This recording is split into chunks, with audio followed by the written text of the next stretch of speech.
Olá, gente, como vocês estão? Estamos começando mais um show de papo aqui com o Anderson Ricardo e hoje eu estou recebendo um amigo meu aqui que acompanhou boa parte da minha história aí no showbiz brasileiro, meu amigo Marcelo Scomparin, que vai falar sobre a parte contábil. Tem muita gente que acha essa parte chata, nossa, mas eu não sei se eu posso receber na minha pessoa física, na minha pessoa jurídica, eu tenho que abrir uma empresa para fazer shows, nós vamos falar tudo isso com ele agora.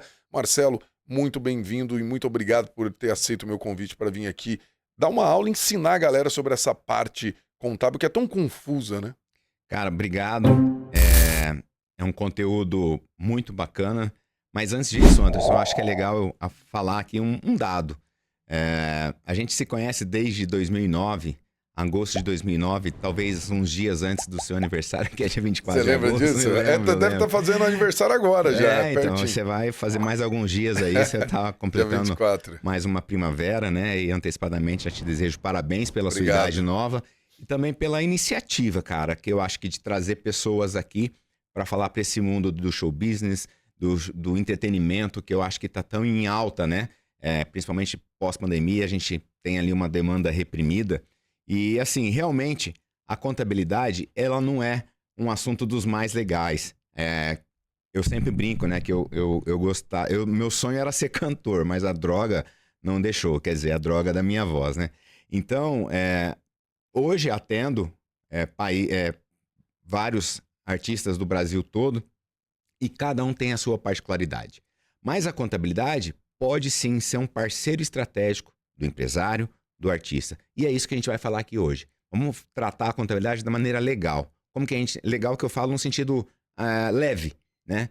Não precisa ser simplesmente um ambiente sisudo, que trata de burocracia. A contabilidade ela tem que ser leve, ela tem que ser orientativa, ela tem que ser consultiva, ela tem que ser Nós, enquanto contabilidade, temos que ser um parceiro estratégico do empresário. E hoje você atende grandes artistas, né, Marcelo? Além do Luan, que você atende desde 2009, você atende outros artistas. Atendo, Anderson, atendo a grandes artistas, alguns escritórios que vão... você sabe bem disso, por exemplo, você está aqui, um cliente que nós temos que é a Agroplay, que ali se concentram vários artistas, né? Que ali vem Ana Castela, vem Léo Rafael, vem o Luan Pereira. Então, vem vários artistas ali que estão estourados, né? E como que a gente lida com algumas fontes de receita, como que a gente lida ali com o pessoal do administrativo. Então, nós vamos falar um pouquinho disso também, né? Então, a ideia é trazer isso e cada artista tem o seu momento em relação à parte contábil, mas o pontapé inicial é começar correto desde o início. Ô Marcelo, e essa é a principal dúvida de todo mundo que chega até mim me perguntando isso. É o início. No início, vamos imaginar aqui um artista que hoje faz barzinhos, tá? Ele toca ali, ganha R$1.000, R$500, aí vai fazer uma festa particular, cobra R$1.500 e vive disso. Faz 30 shows no mês. Tem muita gente que faz isso. Então nós estamos falando de um valor até relevante, né? R$40.000 por mês, R$50.000 por mês entrando na conta dele. Qual é a forma correta de fazer isso? Ele pode ficar recebendo a pessoa física? Vamos lá, Anderson. Porque ele recebe de pessoa física às vezes. Sim. Isso... Dói falar isso, mas o mercado do entretenimento ele tem muita informalidade, né? E eu, como contador, eu vejo essas situações acontecer e aí eu vou ali querendo ser interessante para o músico, para o artista, até mesmo sem ser interesseiro nesse momento, eu gosto sempre de estar orientando. No teu exemplo, você falou ali que uma renda de 30 a 40 mil reais por mês, ele pode receber na pessoa física? Pode, sem problema nenhum. Porém, os PIX que ele recebe na conta corrente dele, isso vai dar uma tributação na casa ali dos 27,5% de imposto de renda. Se ele levar a sério, né? Para ele ter uma comprovação de renda, para ele financiar um carro, comprovar ali um financiamento imobiliário. E a gente sabe que os músicos, artistas nessa fase não se preocupam com isso. Mas olha só a sacada. A sacada é você deixar essa carga tributária de 27,5% e com esse montante a gente montar uma empresa para você recebe tudo dentro da empresa com uma carga tributária, eu vou falar assim, inicial, porque isso pode sofrer flutuações, de 6%, Anderson. Então, como é que eu posso te dizer? É planejamento. Lembra que eu falei que cada artista tem seu momento? Esse cara que tem essa renda ali a partir de 15 mil reais por mês, eu já considero que ele tem que formalizar a sua empresa. E como que ele formaliza? Procurando um contador que faça esse trabalho para ele. Mas assim, Eu gosto também de uma etapa antes, Tá. não fugindo aqui do script, mas eu sempre acho interessante que envolve, tem muitos artistas que envolvem a parte do empresário. Tá. E a parte do empresário, pessoal, o que eu sempre gosto de falar? Vai ter um contrato artístico ali, prevendo por quanto tempo esse empresário vai ficar conjunto com ele, todas as regras Isso é muito pertinentes ao trabalho. interessante. Né? E Então, muitas vezes o empresário também não sabe o que fazer. o empresário pula essa etapa, Anderson. E é ali que é o fruto de tudo, porque alguns artistas, a hora que lançam a música, eles querem mudar essas cláusulas, que se já foi pactuado lá atrás e fizesse sentido para a operação, para tocar o negócio dali para frente, ok, sem problema nenhum. Mas isso tem que ser já definido. Então, o contrato artístico definido ali com o empresário e o artista é muito bom e tem que ser feito. Aí, a gente orienta que se procure um advogado, né? Porque daí, a hora que chega na contabilidade, a gente já sabe como orientar. Paralelo a esse contrato artístico, nós temos também o acordo de sócios, que é um outro documento que pode ser feito e deve ser feito. Por quê? O acordo de sócios, vamos supor que vamos montar uma dupla aqui, Anderson e Marcelo. Essa dupla ela vai conquistar os direitos autorais, os direitos conexos. Essa nossa empresa ela vai ter ali algum imobilizado, ela pode ter um ônibus, ela pode ter um avião, ela pode ter uma marca forte, registrado tudo na empresa. Mas por algum motivo ou outro, a gente sabe que para a gente deixar esse mundo é um estalo de dedos, né, Anderson? Hoje a gente está bem, amanhã a gente pode não estar. Exatamente. Então, o contrato, ele prevê cláusulas em que um dos ausentes, como que a gente recompõe a primeira voz ou a segunda voz, né? Quando eu falo ausente, é caso morte mesmo. Então, o contrato prevê isso. Se fizer sentido colocar um segunda voz, vamos supor que eu seja a segunda voz e eu faleci, como que fica a indenização da minha família? Como que fica o direito sucessório em relação a isso? Porque o que é interessante para a dupla é o Anderson e o Marcelo. Cada um deles, se falecer, não é a minha esposa ou a sua esposa que vai compor a dupla. Isso tem que estar bem claro. Marcelo, mas isso que você está falando é ridículo. Não, não é, pessoal. É acordo de sócios que prevê a sucessão em caso de falecimento e prevê direito de compra dessas cotas. Entendeu? Então, pensando no desenrolar da história. Pô, Marcelo, mas você já foi por um caminho sombrio. Pessoal, isso acontece na E prática. nós somos seres humanos, né? É. Não é nada de sombrio, a pessoa pode morrer. A gente E vê... ainda mais artista que tá na estrada, né? Pode Cara do acontecer céu. acidentes, pode cair um avião. Isso, vocês podem acompanhar os noticiários, é normal. E ônibus furar pneu, bater. Então, a gente fala de vidas. Sim. Então, a gente tem que estar precavido no backstage, vamos assim dizer, da parte burocrática. Então, um bom assessor jurídico, um bom advogado voltado para o segmento vai fazer a diferença nesse início, Anderson. Então, o momento de fazer os instrumentos jurídicos e contábeis já é a hora que você começa a ter aí uma vislumbração de que você vai viver de música. Sim, sim. Entendeu? Sim. Tô faturando uma graninha legal, já comecei ali, sair dos barzinhos, vou para uma prefeitura, vamos supor. Opa, aí eu entrei numa esfera legal, Anderson. Quando a gente vai para a prefeitura não vai te contratar como pessoa física. Ele Raramente. Vai ter que fazer com a pessoa jurídica. Aí nós temos que ir para a pessoa E jurídica. ele tem que fazer a comprovação das notas, né, para a prefeitura. Para a prefeitura, geralmente ela vai exigir um acervo técnico, que eu vou dizer, você já prestou serviço para... Prestou serviço é o show, tá? Você já cantou para a prefeitura XYZ. Além disso, ela vai exigir as certidões negativas, que ela é um órgão público e para pactuar qualquer contrato com outra pessoa jurídica, ela tem que ter uma as suas dúvida certidões. muito comum, as pessoas me perguntam assim, tá, eu preciso ter 3 notas, porque a maioria das prefeituras vão pedir 3 notas, tá? Eu falo, mas como que eu consigo as 3 notas se eu não tive o primeiro? Aí eu estava estudando sobre isso, que você pode comprovar do privado. Você pode, por exemplo, nós dois fizemos uma dupla, a gente quer fazer show na prefeitura. Só que a gente não tem as 3 notas, a gente nunca prestou serviço por uma prefeitura. Como que nós vamos fazer a primeira? Pois é, Anderson, olha só. Vamos falar do artista grande, né? O artista grande, de acordo com a lei 866 de 93, no meu intuito aqui não é ficar citando lei, mas é porque que essa lei é importante. É importante. Que essa lei é da É importante as pessoas entenderem isso. A lei da licitação, o artista renomado, ele dispensa, inclusive, licitações. Isso só com artista grande? Artistas de renome nacional. Não pode ser com artista pequeno. Não, o artista pequeno ele passa por essa, entre aspas, burocracia que você falou aí. E geralmente, a hora que esse artista vai procurar uma prefeitura, a empresa dele não está nem constituída ainda. Entendi. Entendeu? Aí ele passa a constituir, mas onde que ele vai ter as certidões, porque não gerou débito nenhum ainda, mas onde que ele se esbarra? Nesse acervo dessas 3 notas. Tá. Cara, isso não é uma fórmula de remédio, não é uma verdade absoluta, mas o que a gente tem feito? A gente tem mostrado a vida pregressa desse cidadão, desse músico, desse artista, enquanto pessoa física, né? Que ele já tinha tocado em algumas situações. Tá. Mas aqui isso é muito interessante. Isso depende de prefeitura também. Depende de prefeitura para prefeitura. Tá. Quanto mais o corpo jurídico da prefeitura for estruturado, uma cidade de maior relevância, mais difícil vai ser. Exatamente. Então, faça a nota do show no privado. Tá. Entendeu? Faça o show ali no privado para você ter esse acervo.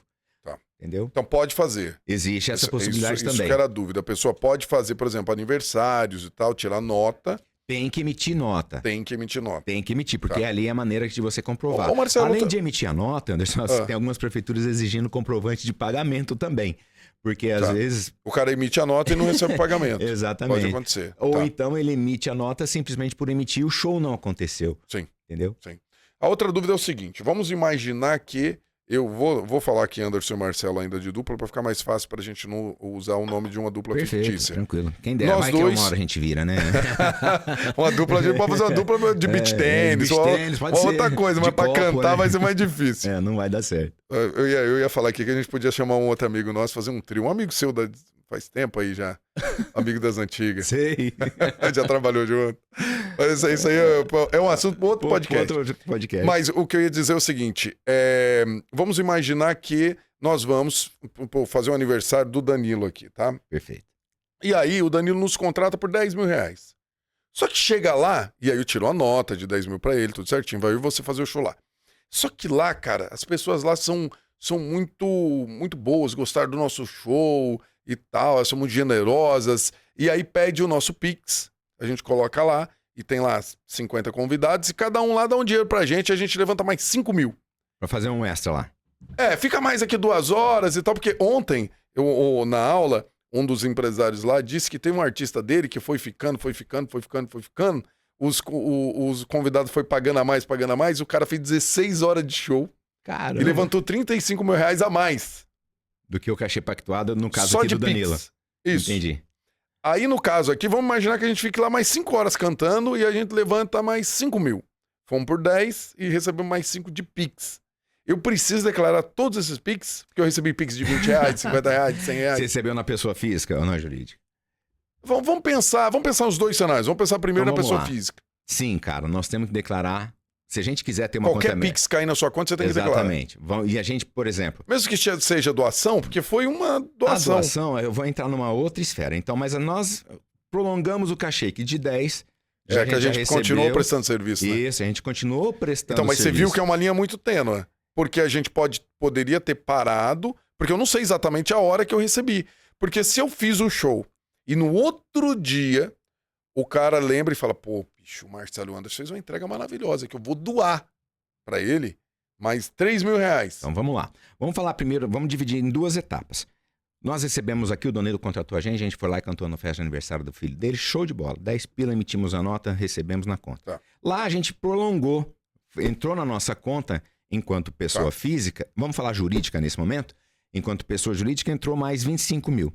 O que as prefeituras, aí a contabilidade entra em contato com a prefeitura local e verifica a possibilidade da gente emitir uma nota fiscal, Anderson. Então é importante que ele tenha uma contabilidade trabalhando para ele. Contabilidade atuante, por isso que eu falo que dá especialidade no segmento. Ele entra em contato com a prefeitura local e ele pode emitir essa nota sem um tomador de serviço específico. Entendeu? Porque foram 5, 6, 7 empresários que estavam lá e depositaram para nós. A gente vai recolher esses impostos na nossa pessoa jurídica. Tá? Na pessoa física, mesma situação. Só que daí a gente vai fazer o quê? Nós vamos pagar a diferença, né? Vamos pagar 27%. Já que na pessoa jurídica a gente seria tributada a partir de 6%, na pessoa jurídica seria a partir de 20, já seria 27,5%. né? Então a pessoa jurídica paga mais que a pessoa física. Não, a pessoa física paga menos. A pessoa física paga mais. É, isso, entendeu? Então, a minha orientação é que, nesse caso específico, que a gente recebeu a mais, que a gente emita uma nota fiscal, peça A mais. Tá. peça autorização para a prefeitura. Essa parte eu entendi. Dá para você colocar como se fosse um adendo, né? O contrato e emitir outra nota. Pode ser, mas assim, não foi o Danilo que depositou para nós no nosso exemplo, não foi, né? não Entendeu? foi. Foram vários CPFs que Porque isso depositaram. acontece muito, tá acontecendo muito. Uhum. Por exemplo, em bar, por exemplo. O cara toca em bar e bota lá o Pix dele. Ele recebeu do bar R$1.000. E na noite ele recebeu mais R$3.000 dos clientes. E nem sabe quem que mandou R$10, R$20, R$50. Tem gente que manda e não coloca o nome. Então, mas naquela noite ele pode sim fazer essa nota fiscal, ou no final do dia, ou... Mas limite pra quem? É o que eu tô falando. Ele entra em contato com a prefeitura local, com a prefeitura local e emite uma nota fiscal sem o devido tomador de serviço. Tem lá toda a parte burocrática que a prefeitura vai te exigir. Então isso é possível, né? Eu só digo assim, o Pix, pessoal, ele tá aí e ele vai ser rastreado cada vez mais. A gente agora em novembro vai ter uma mudança bem boa assim no Pix por parte da Receita Federal. Que o teu celular, se você trocar, você vai ter que habilitar ele novamente para essas finalidades. Enfim, mas eu não vou entrar nesse assunto, né? Mas assim, nós temos que ter esse é um assunto do de nosso muito rendimento. Debate. Porque, por exemplo, ó, eu comecei lá em casa a fazer uma célula e vai um pessoal cantar lá na terça-feira. Uma terça sim, uma terça não. E aí, eles não cobram pra ir lá. Os meninos gospel, cantor gospel, que vai lá cantar. E aí, eu sempre mando um pix pra ele, o outro que vai lá também manda e tal. Eu não posso considerar isso uma doação? Cara, pode. Eu não sei quais os valores que uma pessoa dessa... Às vezes tem que verificar se ele tem uma pessoa jurídica constituída, tá? Ou se ele tá recebendo ali, se é um hobby que ele faz por tocar. Não é um hobby, mas ele recebe na pessoa física. Ele recebe na pessoa física. Ele tem que dar origem a esse dinheiro na pessoa física, né? Ele pode falar que foi doação, porque ele faz parte de uma instituição, igreja, né? Isso, ele pode falar que é uma doação. Porém, Anderson, o Estado, existe a parte da tributação na doação também. Se é uma gratificação, enfim. Sendo igreja também? A igreja... se ele recebesse na conta da igreja, aí sim era imune, né? Porque se ele recebesse na conta da igreja. Exatamente. Mas imagina que o cara seja um cantor da igreja, ele está na igreja e ele recebe a doação no Pix pessoa física dele. Não tem nada a ver com a igreja. É uma receita vindo da atividade dele. Então, infelizmente, é tributado sim. A gente faz um paralelo com o que a gente está vivendo, as Olimpíadas. As medalhas, os recebimentos das medalhas não são tributadas. Isso é muito interessante falar. Não são? Não. E se eu vender a medalha? Aí é uma outra... Você vai vender em ouro, em prata, alguma coisa, né? Mas eu pego em ouro e vendo como ouro e vendo pra você. Você é um colecionador de medalhas. Eu quero vender minha medalha pra você e quero ficar com uma falsa. Uma fake. Quero vender a verdadeira pra você. Eu entendo que nesse caso, você pegou um produto e vendeu. Aí automaticamente você ingressou dinheiro no teu caixa, fruto de uma receita. Aí é tributado. E o que o pessoal tá questionando aí, as medalhas não são tributadas, certo? Mas a medalha é patrimônio? É uma premiação, né? É uma premiação. Mas o dinheiro que ele recebeu, aí sim, é tributado. Aqui no Brasil? Aqui no Brasil. O cara recebeu dinheiro na França. Quem vai pagar é o Comitê Olímpico Brasileiro. Quem vai pagar é o Comitê Olímpico Brasileiro, ele não recebe na conta dele. A competição aconteceu lá, ele estava lá por quando é a Olimpíada, mas quem vai pagar ele é o Comitê Olímpico. E ele tem que pagar os 27%? Vai, geralmente sim, que é a pessoa física. Cara, que coisa. E não tem um perdão por esse atleta. Não tem. Nesses rendimentos, não. Na medalha, tá ok. Na medalha, tudo bem. Tá ok. Que coisa, né? Muito engraçado isso. E quando uma pessoa, um artista, ganha um presente, por exemplo? Vai lá na casa de alguém e alguém dá um relógio pra ele. Tem que pagar? Nós tivemos esse caso, cara. Nós tivemos esse caso no final do ano passado. Em que um artista ganhou um baita de um relógio, avaliado ali na casa dos R$500 mil. E ele veio com o relógio no pulso e passou tranquilamente pela alfândega. Mas nesse caso, a gente entendeu, baseado na legislação, que foi um presente. E esse presente tem lá todo o script que nós se baseamos para dar essa isenção. Ele não tinha nenhum relógio, ele ganhou esse relógio, ele foi sem relógio e voltou com esse no pulso. E não teve a tributação. Não teve a tributação? Não teve. Então, mas tem que declarar. Tem que declarar. Eu recebi um presente e Isso, tal, isso, exatamente. mas não precisou pagar nada. Não precisou. Porque ele não tinha relógio? Por exemplo, se você é normal você ir para os Estados Unidos lá.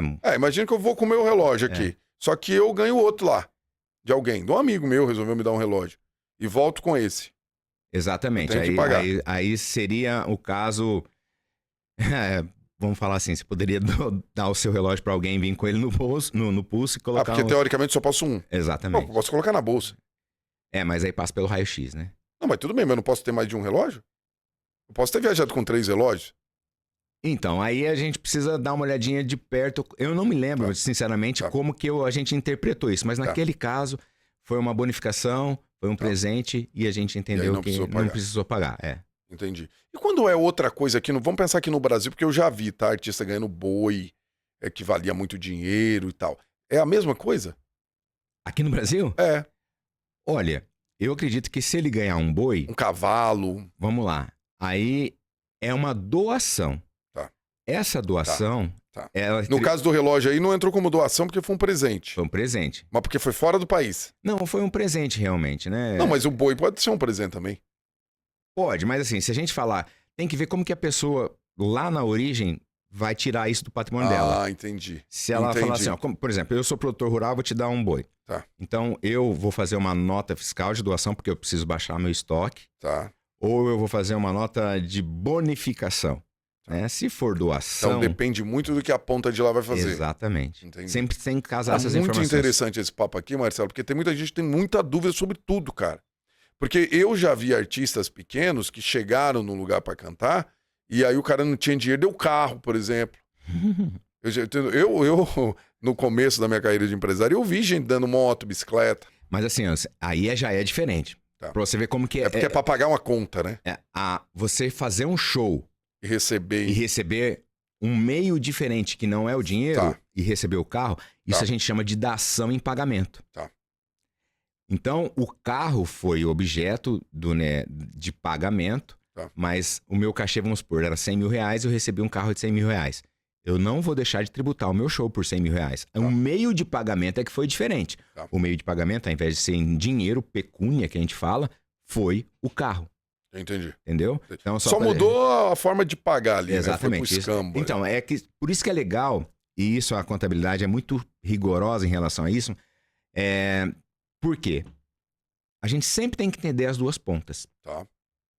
Sempre tem que entender. Então...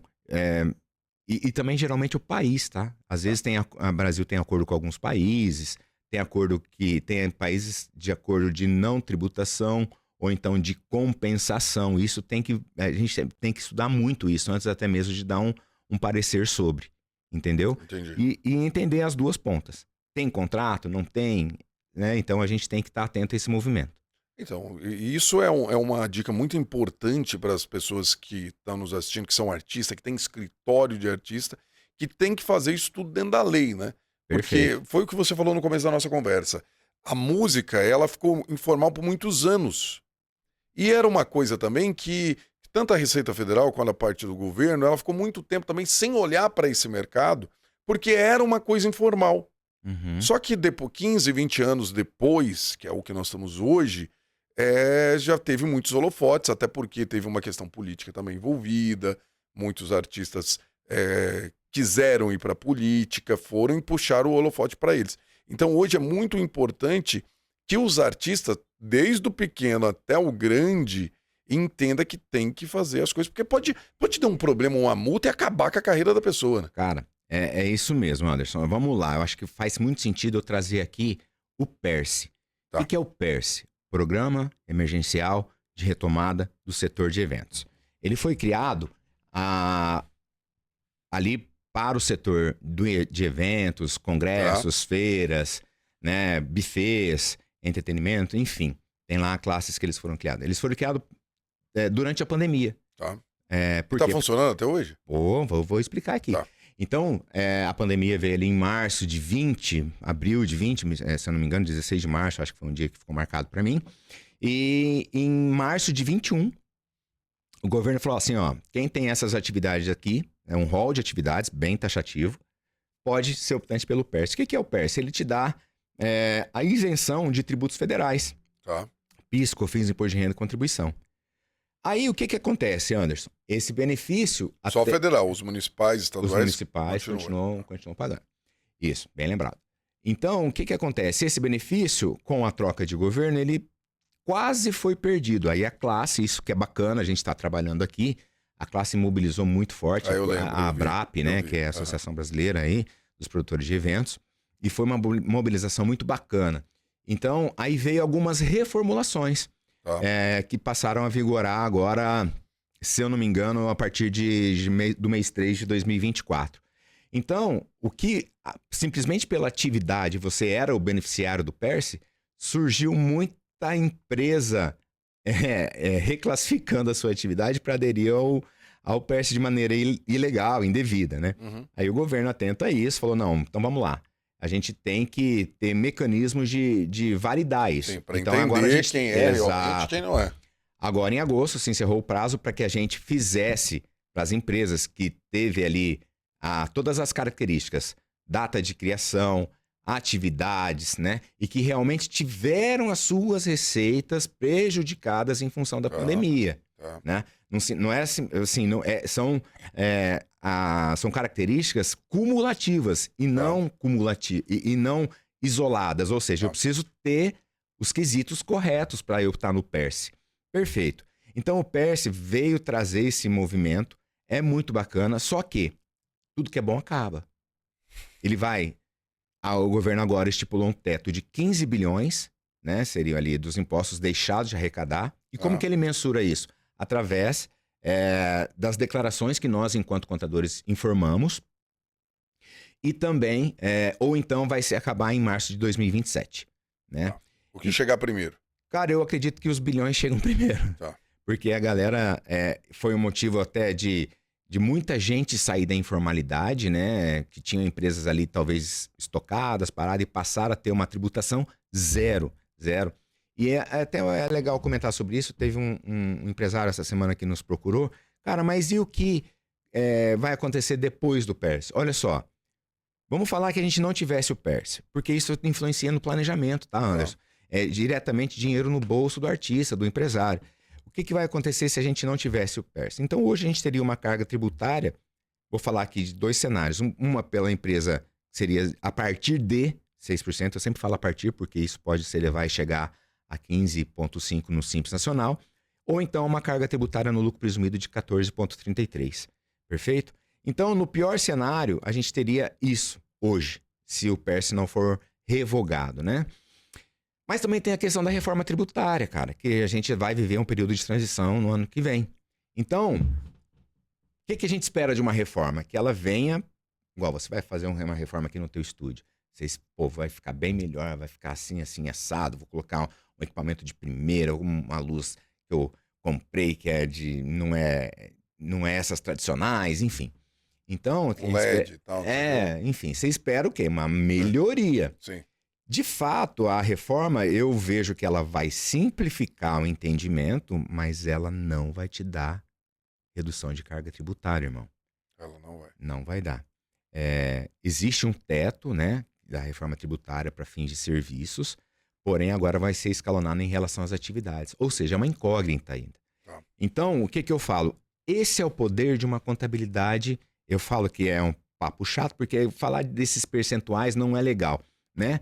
Mas é legal o empresário ter noção disso e trabalhar ali com a sua contabilidade especializada no segmento. Por quê? Porque é isso que vai fazer a diferença no seu negócio. Por que esses empresários estão preocupados? Porque ele vai ver que os 15 bi vai acabar logo. E daí? Hoje, até então, os artistas estão vivendo somente de pagar o imposto municipal e quiçá ali o estadual, dependendo do que ele faz ali de relação. Mas o que eu sempre digo, Anderson, que a contabilidade ela tem que ser parceira, né? Sim. Então eu vou dar uma dica muito legal para artistas aqui. Não sei se estou fugindo do script. Não, pode ficar à vontade. O nosso objetivo aqui é educar a audiência, ensinar ela da forma correta de trabalhar para não ter problemas. Perfeito. Olha só, o artista hoje, por isso que o trabalho do empresário e o artista ele tem que ser carne e unha. O artista hoje ele pode ter receita de várias situações. Sim. De shows. Sim. Licenciamentos. Sim. Direitos conexos. Hoje em dia, com a internet, ele pode fazer um post e ganhar por isso? Ele pode fazer, por exemplo, vamos supor que eu contrate um artista de renome nacional para ele falar bem da minha marca, porque ele já foi usuário da minha marca, alguma coisa nesse sentido. Então, é diversificar os tipos de receita que o artista pode ter. Sim. Cada uma dessas receitas vai ter, sim, um tratamento tributário diferenciado, tá? Mas o que eu sempre digo é, deixa o artista fazer o que ele mais sabe, que é produzir, compor, pensar na carreira, no palco, e o empresário, junto com a contabilidade, traçar novos objetivos de faturamento, de receita, por exemplo. Eu quero ter uma receita de shows X. Agora, você melhor do que eu sabe que as feiras no Brasil, elas tendem a começar em março e até novembro. Elas tendem, né? Já vi feiras uma ou outra fora desse período. A gente sabe que em junho é Nordeste. Isso. Entendeu? Então, por que a gente não cria uma equipe de vendas onde a gente tenha produtos para vender para essas feiras? Né? Uma venda realmente ativa, uma venda relacional. Porque venda é relacionamento, né, Anderson? Ô, Marcelo, mas você como contador falando isso, por que eu falo, Anderson? Porque o contador deixou de ser aquele cara que você manda só os documentos final do mês, cara. O contador ele tem que estar ativo. E quando eu falo a você mesmo, que a primeira coisa que eu te perguntei hoje é sobre um bem seu, alguma situação sua, entendeu? Então, para quê? Para que a gente se lembre do que a gente tem que fazer. Porque uma coisa é você orientar e ter o retorno mais do seu cliente. Outra coisa é você simplesmente falar, isso não faz de conta que eu não sei. Não, não é por aí. A gente tem saída tributária para tudo. E quando eu falo saída tributária, pessoal, não me entendam como sonegação. Isso seria elisão, né? Fazer as coisas dentro da lei. Dentro da lei. Escolher a melhor maneira para ser tributada. E não evasão fiscal, sonegação. Sim. Por isso tem que ter um planejamento, né? O artista, o empresário tem que estar muito alinhado para isso. Ô Marcelo, no caso de um artista que ele começa e decide não ter empresário, fica mais difícil o trabalho contábil, esse trabalho burocrático? Complica mais? Anderson, isso dificulta, porque geralmente, e é uma característica do setor, você pode me dizer melhor que isso, os músicos gostam de compor a partir das 6 horas da tarde. E ali é como se o nosso dia já estivesse terminando, ou quase se chegando ao fim. E às vezes também, se é um cara que já tem show, ele dorme o dia todo, porque ele ficou até de madrugada fazendo show. E as coisas acontecem para esse movimento burocrático durante o dia. E é durante o dia que nós vamos falar, Anderson, eu preciso daquela informação, Anderson, eu preciso daquele contrato, Anderson, eu preciso falar com a prefeitura lá, e a prefeitura trabalha geralmente no horário comercial. No horário comercial. Então dificulta. Se ele não tiver um empresário, ele tem que ter alguém que trate esses assuntos. Pai, a mãe, alguém. Exatamente. Mas geralmente, assim, eu tenho casos em que o pai é totalmente ativo, mas tenho casos que o pai fala, rapaz, eu não entendo nada do que você está falando. Realmente é um vocabulário chato. E pior que ele pode contratar um financeiro, alguém para cuidar disso. Ele pode. E esse financeiro tem que estar atrelado com a gente, né? A não ser que a gente entre na empresa e faça todo o serviço ali, mas aí não faz sentido. Fica, às vezes, caro pro artista, né? Mas eu sempre acho que ele tem que estar amparado. Ou por uma equipe administrativa, ou pelo empresário que vai coordenar essa equipe administrativa. Enfim, ele precisa estar amparado administrativamente falando. Juridicamente e contabilmente também. Entendi. Isso é muito importante, porque o artista, isso tem mudado um pouco, tá? Eu já tenho sentido nas minhas mentorias que antes era muito, todo mundo colocava muito sonho na frente. Então, como era sonho, as pessoas pulavam algumas etapas, como, por exemplo, a parte burocrática. Não conseguia ver aquilo como uma empresa, porque era um sonho. Sonho do meu filho, sonho da minha esposa, sonho do meu amigo, sonho de um cara aí que eu conheci, vou investir nele. Então era algo muito informal, porque partia do sonho. E aí a minha pergunta para você é, o primeiro ponto que você acha que um artista, a primeira coisa que ele tem que, primeira ação, falando da parte burocrática, que ele deveria fazer para começar certo, abrir uma empresa? Justo. Abrir uma empresa. Não pode ser MEI? Pode. O MEI ele vai te dar uma limitação de faturamento, né? Ele vai te dar uma limitação ali, se eu não me engano, em torno de R$81 mil anuais. Uma média de 6.750 mensais. Então, se ele não faturar mais que isso, dá. Se ele começar a faturar mais, não vai dar. Ele pode Tá falando de faturamento bruto, tudo que entrar na conta dele. Bruto, isso, exatamente. Na conta, aí a gente até orienta que se abra uma conta desse MEI. E hoje, vai pelos bancos digitais, aquele que menos tem tarifa, para você ter mais rendimentos também. Fica mais fácil. Fica mais fácil, é. Esses dias eu vi uma dupla sertaneja aqui no Brasil, nos Estados Unidos, na Europa, isso já está acontecendo. Eu vi uma dupla anunciando que eles iam receber o cachê em criptomoedas. Você já teve algum caso parecido? Cara, esse caso ainda não tive, mas eu já tô me preparando para isso, porque assim, mais uma vez, não deixa de ser, talvez a criptomoeda a gente não pegue, ele vai transferir de carteira digital para carteira digital.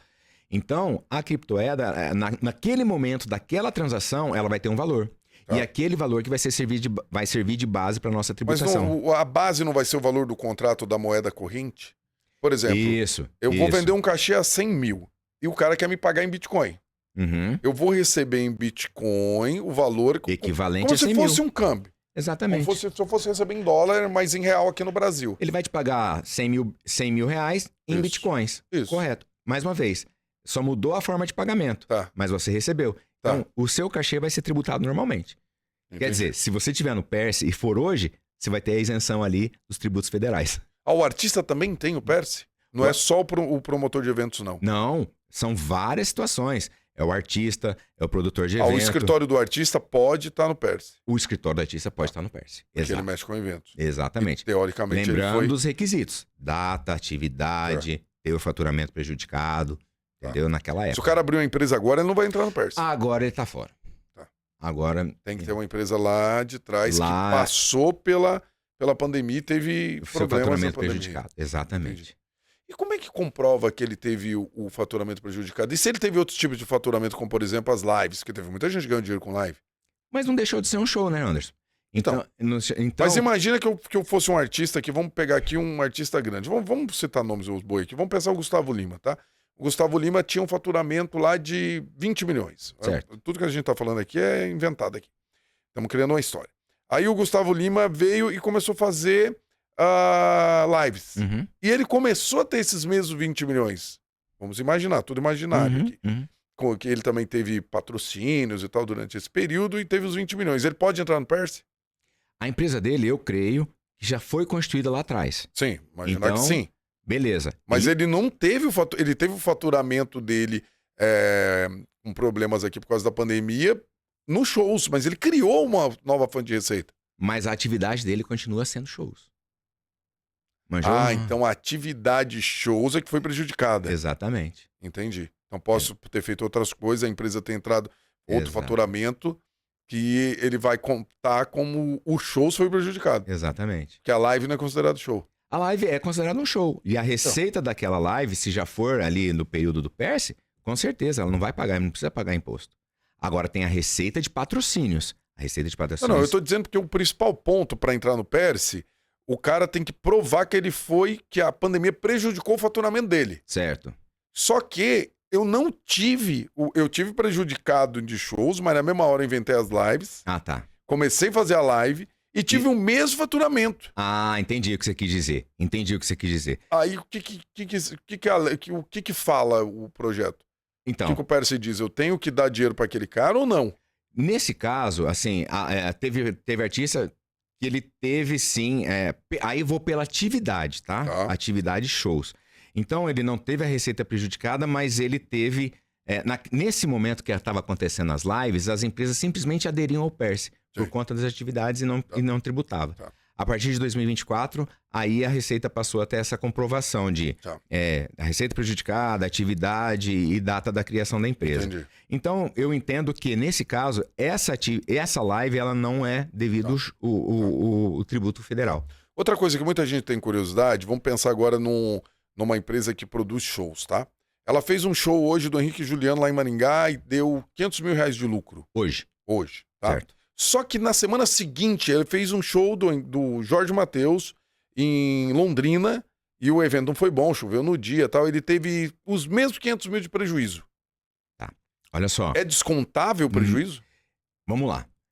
Geralmente, os modelos tributários que a gente tem no Brasil, eles são tributados, a maioria, tá? Eu falo por conhecimento de causa em relação aos modelos tributários. Então, nós temos o Simples Nacional, que tributa sobre o faturamento. Nós temos o lucro presumido, que vai tributar sobre o faturamento. E nós temos o lucro real. Então, vamos lá. No Simples Nacional, o PERSE não abrange as empresas oferecidas ao Simples Nacional. Ah, se a pessoa fosse Tá Simples fora. Nacional, não entrou no PERS. Não entra. Hoje, quem pode ser PERSE é as empresas do lucro presumido. Tá. Lucro real, eu não me lembro, cara, se pode ser optante pelo PERSE ou não. Mas é que não faz sentido a empresa desse segmento ser lucro real. Mas, enfim, ela só poderia abater esse prejuízo se ela fosse lucro real. Tá. Mas, como maioria, 99% das empresas do Brasil é lucro presumido, então ela paga sobre o faturamento e não sobre o prejuízo. Então, o prejuízo não perdeu, não dá pra usar pra nada. Uhum. Só ficou com a dívida lá e vai ter que pagar. Exatamente. E contabilmente não desconta em nada. Nada.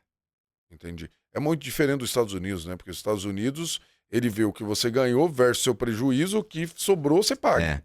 E é que lá existe praticamente um modelo único de tributação. Aqui tem, talvez... O que seria o presumir? O que seria o real? Seria o real. Que seria o lucro mais próximo, seria o lucro real. Exatamente. Entendi. Tá. E hoje continua ainda a pessoa... Por exemplo, isso é uma dúvida muito frequente. O cara, o cantor, vamos imaginar que seja um cantor solo que canta aí, já começou a fazer uns showzinhos em prefeitura, tal, tá faturando lá seus 100 mil reais por mês. Perfeito. Ele vai pagar o imposto só na pessoa jurídica? Quando ele mandar o dinheiro para a pessoa física dele, já vai ter pago, ele não paga mais. Perfeito. Ou ele paga imposto de renda? Perfeito, ó. Se ele tiver se ele for optante pelo PERSE, essa receita, ele vai pagar somente o ISS, que é o Imposto sobre Serviço, né? E lá na empresa ele faz toda a apuração, né? Que é receita menos as deduções lá administrativas, cachê de música, essa situação. Lá embaixo vai sobrar provavelmente o lucro. Essas deduções só pode ser no lucro real? As deduções, elas têm que acontecer em qualquer regime. Mas para fins de apuração de lucro, que é a última linha que eu estou chegando aqui no meu exemplo, lá embaixo vai sobrar, por exemplo, de 100 mil reais, no seu exemplo, vamos supor que sobe 50 mil. Tá. Esses 50 mil vai ser transferido para a pessoa física dele sem tributação de impostos. Sem tributação de impostos. Para a pessoa física. Tá. Se o cara, vamos imaginar que ele não conseguiu entrar no PERSE, ou abriu uma empresa agora, tá? Acabou de abrir uma empresa, ele não vai... Tem um caso desse também. Ele não vai entrar. O que ele pode debitar de lá? Por exemplo, ele pode debitar o aluguel. Vamos imaginar que ele tem um escritório. Ele pode debitar o aluguel, pode debitar o financeiro que ele contratou, os músicos, tudo antes ou depende do regime que ele está? Ó, vamos lá. A parte da dedução, eu vou falar da contabilização de todas as despesas, eu falo desde despesa de pessoal, administrativa, tudo, ela tem que existir independente do regime tributário. No simples, no real, no presumido. Ela tem que existir. Só que o que diverge desses sistemas? Lembrando que o Simples Nacional e o lucro presumido, a gente tributa lá em cima, o bruto, o faturamento. O faturamento entrou, paga. Exato. E as despesas vão simplesmente servir para orientação contábil, só controle. Isso. Perfeito. Para contábil não serve. Elas têm que estar na contabilidade. Não, entendi. Mas para dedução de impostos, não. No lucro real, então, a gente tem a receita, tem todas essas despesas devidamente contabilizadas e algumas delas são objeto de dedução, entendeu? De impostos. Porém, por a gente ter essa viabilidade de lucro, no lucro real a gente abater impostos das nossas despesas, que não são todas, diga-se de passagem, as alíquotas são mais gravosas também. Entendi. Tá? Então, de verdade, eu não vejo uma empresa do segmento do entretenimento ser lucro real. Tá? De verdade, eu acho que eu tenho, desde 2009, atuando como contador no entretenimento, e eu falo de diversos segmentos, própria etiqueteira, artistas, músicos, palcos, tudo. Não, sinceramente, não vejo, assim... outra probabilidade senão simples e o lucro presumido. Entendi. Tá? Entendi. Isso é muito legal, porque as pessoas têm muita dúvida quanto a isso, porque é um assunto muito pouco falado, né, no mercado. E esse mercado, ô Marcelo, você sabe disso, você está no mercado desde 2009, é um mercado que as pessoas não passavam conhecimento, não falavam sobre isso. Eu estou fazendo isso no meu Instagram, tem pessoas que gostam e tem pessoas que não gostam de saber que tem gente falando sobre o assunto. Pô, o cara tá falando um negócio lá e tal, não é legal, porque é um mercado muito fechado, entendeu? E passar conhecimento para essas pessoas vão tirar o mercado da informalidade cada vez mais. Porque eles vão entender. Porque tem muita gente que não faz porque não sabe que tinha que fazer. Porque não deu tempo de procurar, não deu tempo de contratar um contador como você, não deu tempo de chegar no escritório como você. Ou os caras, às vezes, não sabem como fazer isso. Que dica que você dá para quem já está trabalhando e tá com a contabilidade toda bagunçada? Cara, a primeira coisa é assim, procura aí o teu contador. A gente teve um caso essa semana... Então, mas tem que ser um contador especializado em música, ou ele só. pode pegar o contadorzinho lá que só faz Cara, açougue, A supermercado? classe contábil no Brasil hoje é muito unida. Tá. Você tem uma ideia, é muito unida. Só que tem alguns que são especializados em médicos, outros em advogados, fisioterapeutas, cada um no seu segmento. A gente fechamos contrato, inclusive ontem, assinamos ontem com um artista de renome nacional que está vivendo o seu melhor momento e que a contadora pisou na bola, cara, em relação ao PERSE. Tá. Podia estar sendo descontado e ela não fez da forma correta. Ela perdeu o prazo dessa virada de 2024. Tá. Entendeu? Então, por que eu falo dessa especialidade? Porque a gente fala a mesma linguagem, a gente tem célula dentro do escritório especializada, a gente tem uma sinergia com todas não sei como que eu falo, com as classes vinculadas ao ECAD, né, que são 7. A gente fala, assim, uma linguagem apropriada para o segmento. Tá. Então, a gente tem uma expertise nesse sentido, entendeu? A gente tem uma unidade estratégica de negócio do show business. Entendi. Entendeu? E quando eu falo show business, daí você entende tiqueteira, artista, promotor. Tá, tudo que tá ali dentro tudo que envolve do um Você sabe evento. me dizer como que funciona para compositor? O cara é só compositor, ele só faz música e ele recebe dinheiro do ECAD, recebe dinheiro através dos fonogramas dele. Como que isso está funcionando? Isso é o registro da obra. Então vamos lá, você como o Anderson foi lá, produziu uma obra. Uma música. Você tem que registrar ela, né? Não, tudo bem, a música tá registrada, Perfeito. tá no Spotify, tá gerando plays e tá entrando dinheiro, tá, na minha empresa. Aonde eu entro? Como que eu pago esses impostos? Que eu tenho que pagar imposto. Tem que pagar. Geralmente, Anderson, vamos supor que você compôs a música. Você vai receber ali o ECAD na sua pessoa física. Geralmente é na pessoa física. Geralmente, tá? Que é uma carga tributária de 27 Não tem nada a ver com PERSE. Esse é direito autoral. Compositor não entrou, direito autoral não entrou no PERSE. Não entrou. Então, o que vai acontecer? Isso aí vai entrar na sua pessoa física. Tá. Alguns artistas, o que eles têm feito?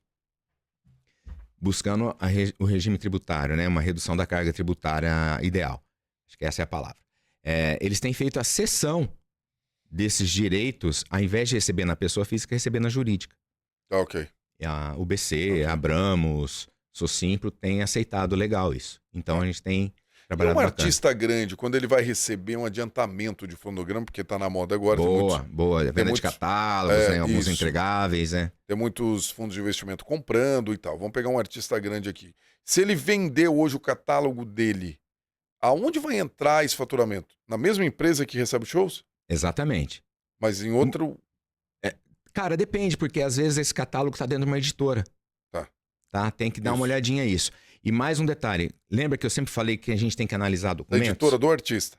Geralmente vai estar. Tá. Então você vai ter a empresa de shows... E vai ter editora. Tá. Tem que validar esse modelo, né? E geralmente, Anderson, eu sempre gosto de falar, eu gosto de ler a disposição dos contratos. Tá. Porque ali eu vou ter uma ideia do que tributa e do que não tributa. Tá? Então, assim, falar o que tributa ou não tributa é muito amplo. Então, a contabilidade ela se baseia em documentos. Tá. E essa é uma dica de ouro, pessoal. Eu gosto sempre de dizer que o empresário que está ali, a equipe administrativa, tudo que fizer tem que estar documentado. Tá.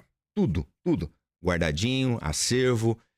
Pode ser digital, não precisa mais papel. Tá. Guarda digital ali, mas para eventual fiscalização, que uma fiscalização hoje, ela te manda lá. Há indícios de, me prove o contrário, né? Então, se você tem a documentação em dia, tudo certinho, você pode ficar tranquilo, segue a sua vida.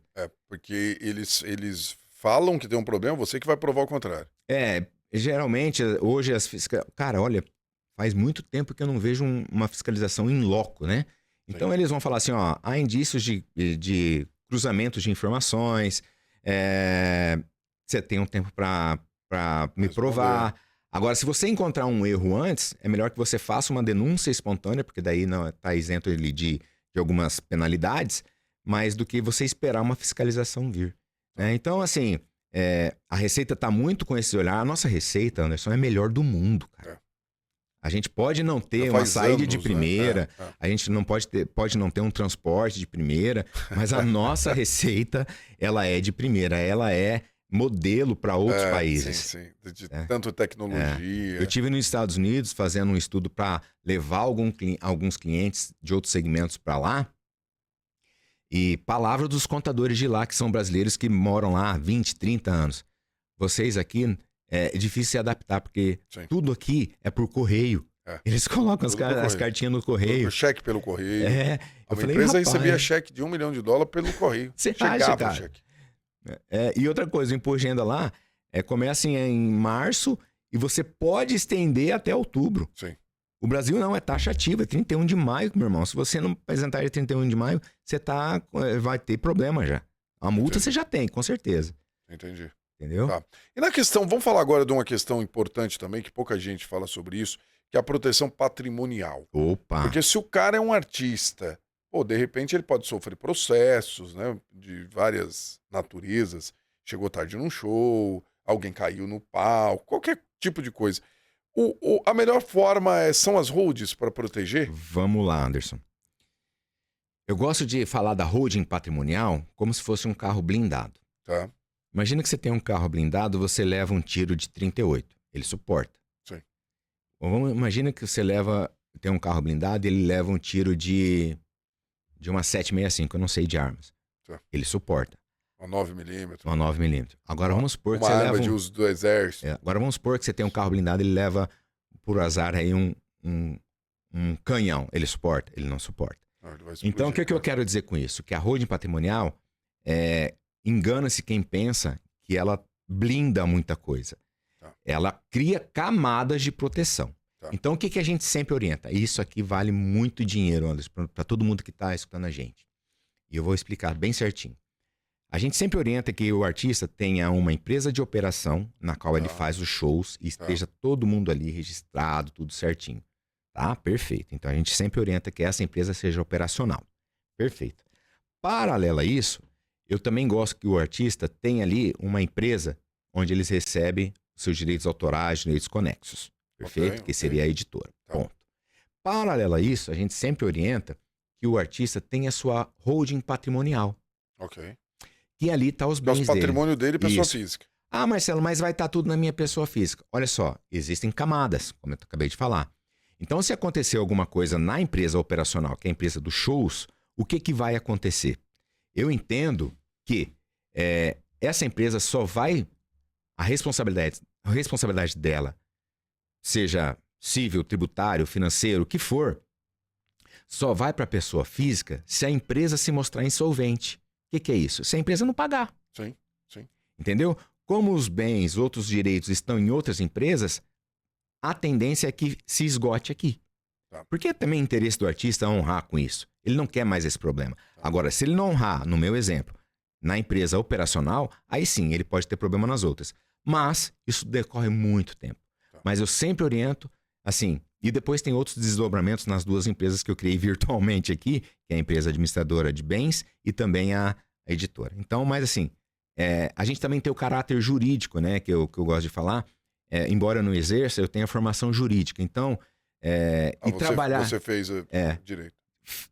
Para criar alguns cenários e depois validei com alguns juristas que hoje atendem os nossos clientes e tá tudo bem, entendeu? Então, a gente cria essas camadas, mas proteção 100%, mentira. Se você cair nessa, é porque alguém te vendeu o gato por lebre. Tá. Teve uma época, hoje não mais, mas teve uma época que alguns artistas famosos, eles partiram para a ideia, eles foram aconselhados por alguns grandes escritórios aí que faziam isso, de abrir offshores, de abrir BVIs, né, que é as ilhas britânicas e tal. Hoje em dia isso também não protege mais. É assim, ó, em 2024 teve uma grande mudança. Mesmo as empresas estando fora do Brasil, e a gente tem uma ideia muito errada quando a gente pensa em offshore ou BVI. A gente acha vou fazer uma analogia aqui, porque na Operação Lava Jato esses termos foram muito citados, que isso é ilegal. Pessoal, isso não é ilegal. Sim. Não você é tem um ilegal. offshore, não é um crime. Não é. O que Mas é você offshore? tem que declarar. Offshore é uma empresa localizada em outro país. Sim. Entendeu? As costas, né? Fora do país. Offshore. Então, não é ilegal. Só que lá, o que são paraísos fiscais? São países que têm uma carga tributária menor. Não são países ilegais, vamos dizer. Então a gente tem uma ideia muito errada. Porque foi usada, é igual criptomoeda, cara. Eu trabalho no mercado de criptomoedas há mais ou menos 5 anos, e todo brasileiro que eu vou falar de criptomoeda fala, isso é pirâmide. Por quê? É a mesma coisa de hoje você falar assim, ó, pô, eu tenho uma empresa no Panamá, o cara fala, cara, ele vai mexer com droga. Porque botou lá no Panamá. Porque lá é um paraíso fiscal. Então as pessoas imaginam, tem uma forma errada. Por quê? Porque foi usado para crime. Porque as offshores, os BVIs, os paraísos fiscais foram usados por pessoas que precisavam dessas ferramentas para esconder um dinheiro, lavar um dinheiro, fazer uma coisa contra a lei. E aí sai na notícia, no noticiário. Sai o quê no Jornal Nacional? O traficante tal tinha uma BVI, tinha uma offshore. E aí a população que não tem conhecimento pensa que tudo isso, porque você está fazendo algo legal que o bandido fazia, só que a origem do dinheiro do bandido não era legal, né? E aí as pessoas confundem e acham que tudo é bandidagem. Porque, cara, qualquer pessoa no Brasil hoje, você fala assim, não, eu tenho uma empresa no paraíso fiscal. A pessoa, se ela não tiver um conhecimento básico disso, vai falar o quê? Tá fazendo rolo? Exato, Anderson. Acho que você resumiu demais isso aí. Mas existem sim artistas... porque tudo que veio para facilitar, ele vai ser primeiro usado pelos mais espertos, né? E você imagina o seguinte, cara, eu já estudei algumas organizações criminosas, não porque eu queria fazer igual, mas é porque eu queria entender, cara, como que os caras faziam para organizar. Porque você imagina o seguinte, a gente fala aqui, tá? Sobre a dificuldade de você administrar uma empresa. Você tem empresas grandes no seu escritório, você vê a dificuldade que é mexer com gente, com processos, responsabilidade. Você imagina, cara, eu não vou falar o nome da organização, mas você imagina você hoje cuidar. Vamos imaginar que você, por algum motivo, pegou um cliente que tem um dinheiro aí que vem de crime. Cara, imagina como deve ser uma administração de uma empresa gigante que tem vários negócios, porque o crime tem negócios legais também, né? Eles pegam dinheiro ilegal e compram coisas legais. Imagina como deve ser uma administração do maior grupo de coisas erradas do mundo. Como que faz, cara? Então, Anderson, aí nós, enquanto contadores, nós temos alguns mecanismos que a gente também, os órgãos... Sobra pro contador quando ele sim. faz? Por exemplo, agora nós tivemos uma alteração no estado do Paraná, acho que é a nível federal, que veio num grupo lá do escritório, eu não tive tempo de ler porque eu estou em treinamento aqui em São Paulo e arrumei o tempo para a gente gravar o podcast, mas que alterações contratuais onde o sócio, o ingressante, ou então alguém está aportando dinheiro em espécie acima de 100 mil reais, nós, enquanto contadores, somos obrigados a informar o COAF. Você tem que informar como contador. Tá. Entendeu? Por quê? Acima de 100 mil reais em dinheiro, realmente acredito que seja um volume legal. Né? Então, voltando aqui ao assunto, não é errado você ter dinheiro fora do país. Não é errado. É que a gente tem essa ideia que você falou. Tem as ideias porque, por exemplo, igual o Bitcoin. Quando você vai falar com alguém de Bitcoin hoje, o cara fala, pô, é pirâmide. Porque saiu no Jornal Nacional, saiu nos jornais, que os caras que fazem lavagem de dinheiro e tal, usava isso. Porque tudo que é uma ferramenta que ele veio para resolver problemas das pessoas que trabalham legalmente, que têm os seus trabalhos, as suas empresas e tal, o crime vai usar. Porque veio para facilitar. Então eles vão usar de alguma forma. E aí as pessoas só pegam a parte errada, entendeu? Perfeito. Pô, o cara tá... criptomoeda, eu não quero nem saber. Tem gente, cara, que eu chego para falar sobre cripto, o cara não quer nem saber porque ele acha que é pirâmide. Porque foi usado para isso. Entendeu? Aqui no Brasil foi muito usado para ser criado pirâmides, onde você dava um dinheiro para mim, aí eu pagava para você uma porcentagem. Tipo isso, 15%, 20% ao mês, e aí não sustenta. Porque é um mercado extremamente, neste momento mesmo que nós estamos falando aqui, caiu bastante. Na semana caiu 30%.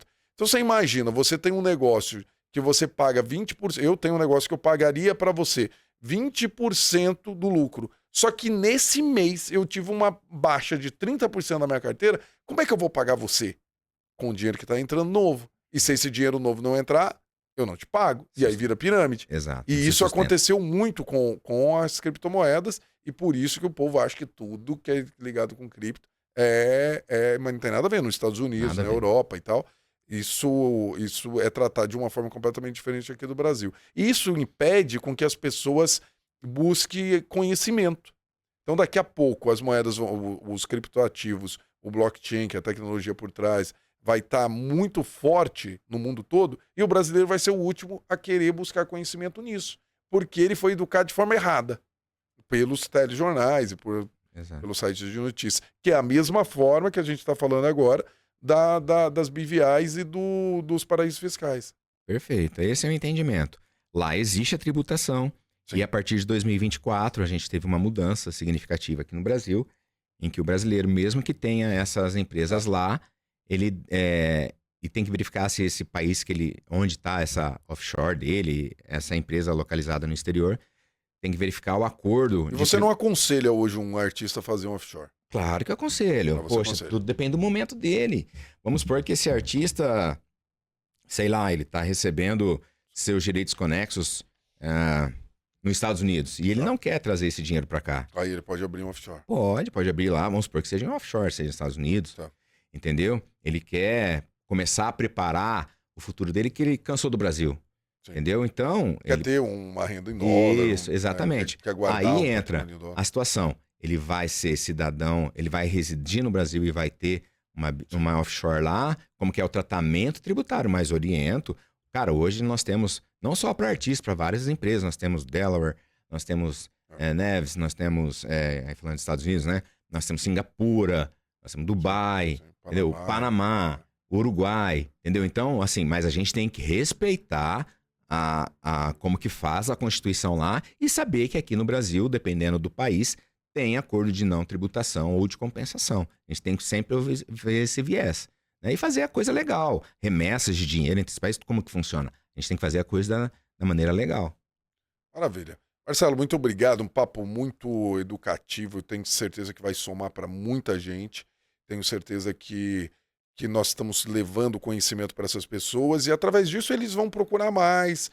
Você tem um Instagram que as pessoas podem falar com você? Tenho sim, Anderson. Meu Instagram é Marcelo Scomparin, Scomparin. Tá lá, eu com certeza vou passar a publicar mais materiais. Lá tem bastante materiais que a gente publica de contabilidade. Legal. E a contabilidade, mais uma vez, tem que ser leve. Ela tem que fazer sentido para o artista. E isso, a gente terminou, você viu que a gente começou a falar de um pequeno artista e terminando lá no offshore? Cara, eu desejo isso para os artistas que passarem pela jornada com você aqui. Estou à disposição de quem você precisar, se precisar de mim. E é isso que é o meu sentimento, de levar conhecimento.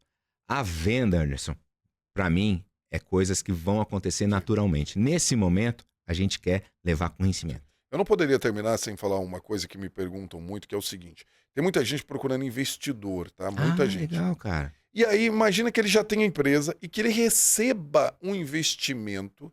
E esse investimento que entrou através dessa empresa fosse um dinheiro que não fosse legal, que viesse de alguma atividade não autorizada. Ele teria problema? Cara... Eu tô falando contabilmente falando. Vai ter uma origem de recursos, né? Ele precisaria saber de onde ir? Então, o que você aconselha essa pessoa que for receber um investimento desse? Tem que perguntar de onde está vindo o seu dinheiro. Rapaz, tem até medo de responder essa pergunta, porque eu não sei se às vezes alguém vai escutar, né? Mas vou responder da maneira legal. Tá. Eu vou responder da maneira legal. Se o investidor ele tem outros negócios, ele não quer configurar, ele não quer assumir o risco daquela atividade empresarial do artista, de quem quer que seja, elabora uma SCP, Sociedade em Conta Participação, onde o artista, ele é a empresa que administra o artista. Que a gente está falando uma história fictícia aqui, mas o que você está dizendo é para dar segurança tanto para o investidor quanto para o artista. Exato. Eu tô falando aqui de um modelo um jurídico contábil perfeito. Sim. Existe, temos feito isso, onde o artista recebe essa grana, faz tudo que ele tem que ser feito E o sócio, que a gente chama aqui de sócio oculto, ele vai receber os frutos disso. Entendi. Ele vai receber os frutos disso. Então, é um contrato de SCP que a gente fala. E a gente tem feito muito, Anderson. Muito, muito, muito mesmo. Não, e é bom, né? E é saudável, que você falou, leve, você começar da forma correta. Sim. Porque se não começar corretamente, se não começar dentro da lei, essa relação investidor e empresário e artista ali pode ser uma situação complicada. Cara, Como a gente já viu, né, acontecer. É que eu sempre penso assim, o artista de palco, a representatividade que ele tem ali. Já pensou um artista que tá voando no Brasil, que tá com milhares de fãs, receber um dinheiro 25 que vem de... shows por mês, agenda lotada, um monte de empresa procurando ele para licenciamento e aparecer lá que ele recebeu dinheiro advindo de uma situação não ortodoxa. É muito ruim. Nós tivemos algumas histórias agora recentemente de Sim. artistas que tudo, né, não sei, eu não fiz parte da investigação, mas tudo indica que ele não sabia que recebeu o dinheiro, mas teve problemas. Sim, e até ele não provar sabia que recebia, isso... não sabia que o dinheiro da pessoa que transferiu para ele vinha de uma situação não ortodoxa. Então, assim, a gente tem como se precaver disso? Temos. Mas nesse caso, eu até tô bem por dentro, a gente vai ter que justificar. A gente, no caso, o artista, né? Ele vai ter que justificar que realmente não tenha como saber. Enfim, Entendi. eu também... Tem que ler, tem que ver o que temos de documento, tem que saber certinho. Sim. Isso pode ser tentador para o artista em começo de carreira. Sim. Pode ser tentador. De verdade, eu acho que a gente tem que sentar, conversar, entender, para a gente poder sugerir algo. Porque, por exemplo, ontem eu até repostei no meu Instagram um cantor, o Lobão, ele falando na entrevista que o sertanejo é usado para lavagem de dinheiro. De grandes... Ele até falou... os caras aí da bancada ruralista e tal, e isso repercutiu bastante. Uhum. E aí teve muito debate. Teve gente falando, mas na música a gente sabe que tem lavagem de dinheiro. O outro falou, mas aí não é só no sertanejo.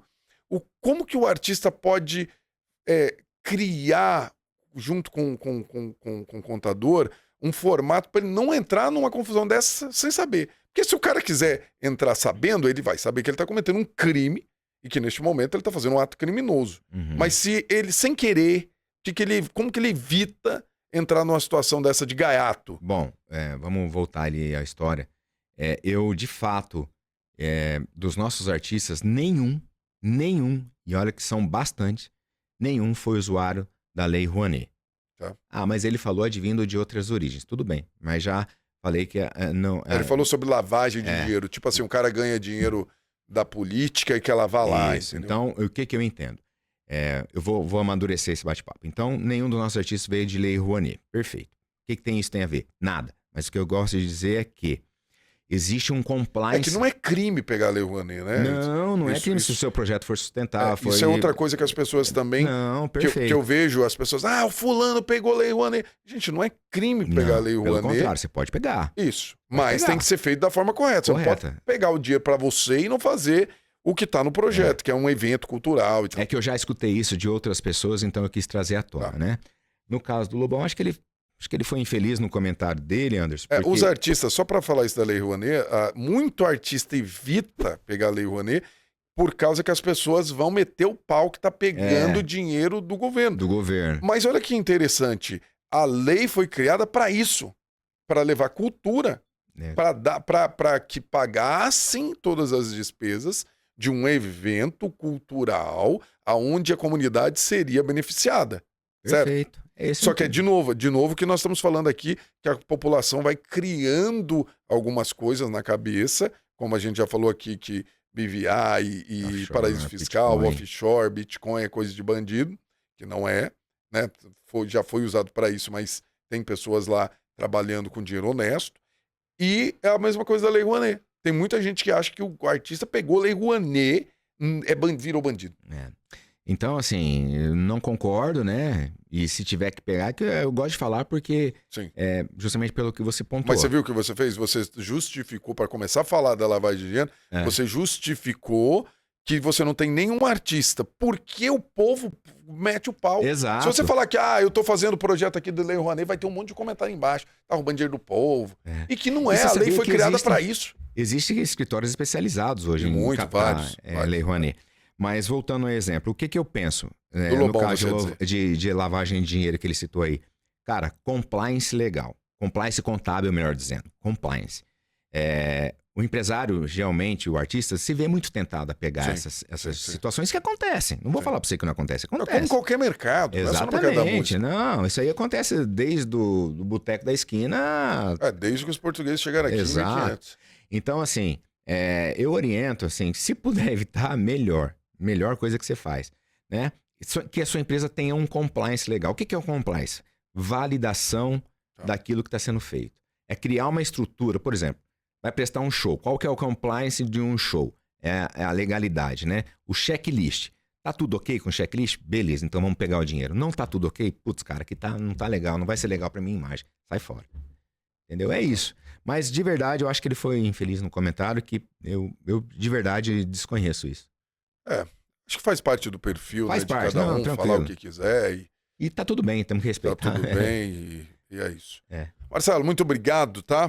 Foi um prazer falar com louco. você, foi um papo muito construtivo, que vai ter aí, vai somar para a carreira das pessoas, para a vida dos artistas aí que estão nos assistindo, tá bom? Obrigado, muito Anderson. obrigado. Agradeço mesmo. Tamo junto.